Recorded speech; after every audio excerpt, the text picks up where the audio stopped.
Good morning friends. तो आप सभी की काफी डिमांडिंग के बाद मैं लेकर आ गई हूँ आप सभी के लिए एक ऑसम सी न्यू सीरीज। तो फ्रेंड्स, अगर आप सभी को ये सीरीज अच्छी लगे तो कमेंट में जरूर बताना मैं इसे कंटिन्यू करूँ या नहीं। तो फ्रेंड्स, हमें इस एपिसोड की शुरुआत में एक नरेटिंग वॉइस यह बताती है कि हजारों सालों के बाद आज यहाँ एक ऐसे बच्चे का जन्म हुआ है जिसके अंदर डिवाइन बॉडी है, और ये डिवाइन बॉडी जिसके भी पास होती है वो अपनी कल्टीवेशन लेवल को बढ़ा एक गॉड लेवल तक के लेवल को टच कर सीधा सुप्रीम गॉड बन सकता है। पर यह बात अब कुछ लोगों को पता चल चुकी होती है कि यहाँ एक डिवाइन बॉडी वाले बच्चे का जन्म हो चुका है, इसलिए अब वो लोग उस बच्चे को खोजना शुरू कर देते हैं। यहाँ तक कि उस बच्चे को खोजने के लिए उसके ऊपर इनाम भी रखा गया था कि जो भी उस बच्चे को ढूंढ लेगा उसे काफी सारे सोने के सिक्के दिए जाएंगे। पर अगर यहाँ किसी ने उस बच्चे को अपने पास छिपाने की कोशिश की तो उसे वहीं के वहीं मार दिया जाएगा। पर उन लोगों के काफी ढूंढने के बाद भी किसी को भी वो बच्चा कहीं नहीं मिलता है। जहाँ अब हमें अब कुछ साल बाद का सीन दिखाया जाता है, तभी हम वहाँ एक लड़के को अपना घर छोड़कर जाते हुए देखते हैं जो कि हमारा मेन हीरो चू फैंग होता है। तभी वहाँ उसके फादर उसे जाता हुआ देख रोकते हुए कहते हैं कि भला तुम इस टाइम यहाँ से कहाँ जा रहे हो। जिस पर फैंग कहता है कि कल मुझे एक मार्शल आर्ट एकेडमी को ज्वाइन करना है क्योंकि मुझे मार्शल आर्ट टेक्निक से काफी पावरफुल पर्सन बनना है ताकि मेरी सेक्ट का कोई भी लड़का मुझे कमजोर ना कह सके। अब यह सुनकर उसके फादर अपने बेटे फैंग पर गर्व करते हुए कहते हैं कि मुझे पता है तुम एक दिन जरूर सबसे पावरफुल पर्सन बन जाओगे, इसलिए तुम इस घोड़े को भी अपने साथ लेकर जाओ, तुम्हें वहाँ जल्दी पहुँचने में मदद मिलेगी। तभी अब फैंग उस घोड़े पर बैठकर यहाँ से निकल जाता है। और जैसे जैसे वो आगे की ओर बढ़ रहा होता है वैसे वैसे वहाँ का मौसम और भी ज्यादा खराब होते जा रहा होता है। पर तभी अब अचानक से वहाँ फैंग पर एक बिजली गिर जाती है, जिस वजह से फैंग अपने घोड़े से नीचे गिर जाता है। जिसके बाद हम वहाँ देखते हैं कि उसकी बॉडी से काफी सारा डिवाइन ऑरा बाहर निकलने लगता है, क्योंकि फैंग ही वो लड़का था जिसके पास वो डिवाइन बॉडी थी। पर यह बात उसे भी नहीं पता थी, इसलिए फैंग को अब वहाँ कुछ भी समझ नहीं आ रहा होता है कि आखिर उसके साथ ये क्या हो रहा है। पर तभी उसे अब वहाँ एक ड्रैगन दिखाई दे जाता है। तभी अब हमें नेक्स्ट डे का सीन दिखाया जाता है जहाँ फैंग जैसे तैसे ही मार्शल आर्ट एकेडमी पहुँच जाता है जिसका नाम किंग लॉन्ग एकेडमी होता है। तभी अब फैंग वहाँ के एक पर्सन से खुद को इस एकेडमी में ज्वाइन करने को कहता है, पर वो पर्सन फैंग को ऐसी हालत में देख उससे कहता है कि तुम्हारे जैसे कमजोर इंसान के यहाँ कोई भी जगह नहीं है, इसलिए भागो यहाँ से। अब यह सुनकर फैंग को थोड़ा गुस्सा आ जाता है और वो उस पर्सन को थोड़ा सबक सिखाने की कोशिश करता है। पर तभी हम देखते हैं कि उल्टा वही पर्सन फैंग को पीट कर वहाँ से धक्के मार कर बाहर निकाल देता है। पर तभी इतने में ही वहाँ एक लड़की उड़ते हुए आती है जो कि इस एकेडमी की एल्डर होती है और उनका नाम सूरो होता है। तभी अब वो वहाँ उस पर्सन से कहती है, क्या ये लड़का सच में कमजोर है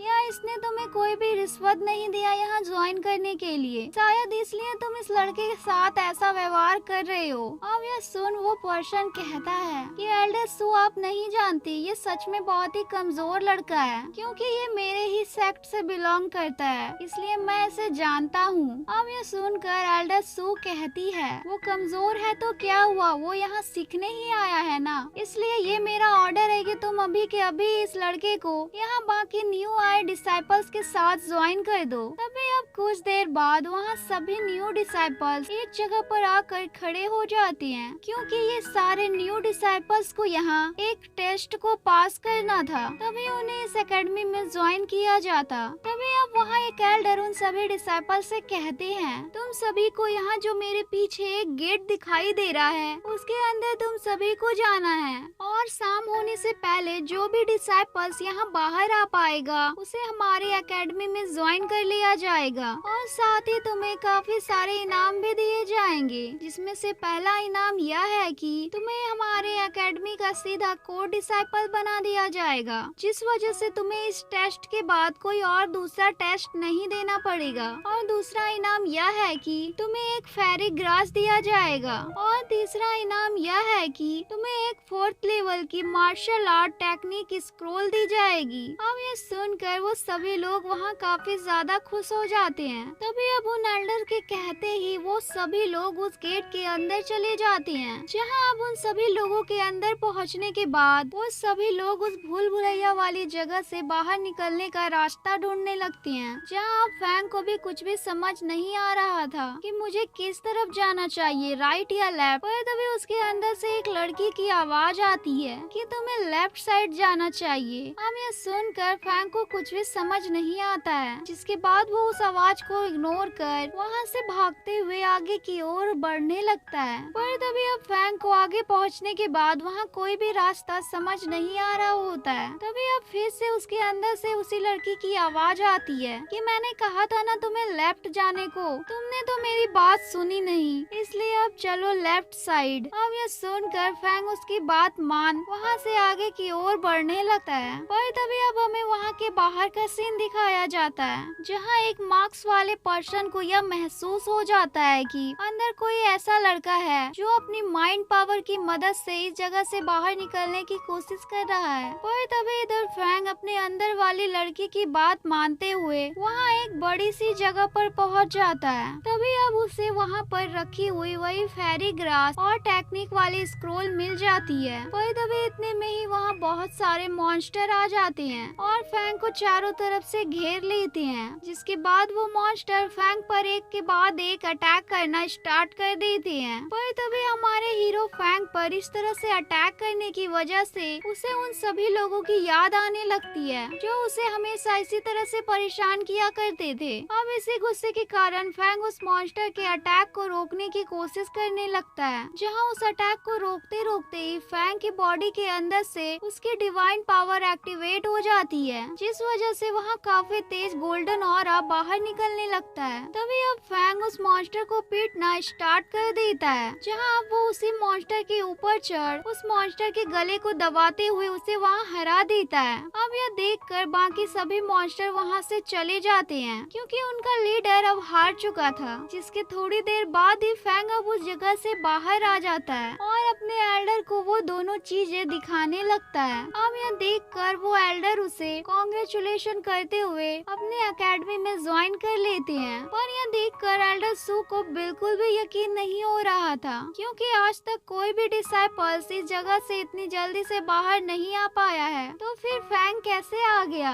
जरूर इसके अंदर कोई तो पावर है जिसने इसके यहाँ से बाहर निकलने में मदद की है। तभी अब कुछ देर बाद फैंग अपने रूम में आकर उस स्क्रोल वाली मार्शल आर्ट टेक्निक को एक जगह पर बैठ कल्टीवेट करना स्टार्ट कर देता है, जहाँ अब वो जैसे जैसे उस टेक्निक को कल्टीवेट कर रहा होता है वैसे वैसे वो उस मार्शल आर्ट टेक्निक को भी सीखते जा रहा होता है। तभी अब वो इपिचुअल मार्शल आर्ट के 4th लेवल पर पहुँच जाता है। पर तभी अब वहाँ फैंग के रूम के बाहर कुछ बदमाश लड़के उससे उसका फेरी ग्रास छीनने को आ जाते हैं और फैंग से कहते हैं कि अगर तुम यहाँ पिटना नहीं चाहते हो तो चुपचाप से उस फेरी ग्रास को हमारे हवाले कर दो, क्योंकि तुम तो उसके लायक भी नहीं हो। पर यह सुन फैंग उन लोगों में से उनके 2 लोगों को इतनी बुरी तरह से मारता है कि उनके ग्रुप का लीडर वहाँ कहने लगता है कि तुम अपना फेरी ग्रास अपने पास ही रखो, हम सभी जाते हैं यहाँ से। जिसके बाद वो लोग अपने साथियों की बॉडी को उठा वहाँ से चले जाते हैं। अब उनके जाने के बाद फैंग फिर से अपना कल्टीवेशन करने के लिए वहाँ बैठ जाता है और उसे कल्टीवेशन करते करते ही उसे वहाँ फिर से वही ड्रैगन दिख जाता है जिसे उसने पहले भी देखा था। पर उसे कुछ भी समझ नहीं आ रहा होता है कि ये ड्रैगन आखिर कौन है।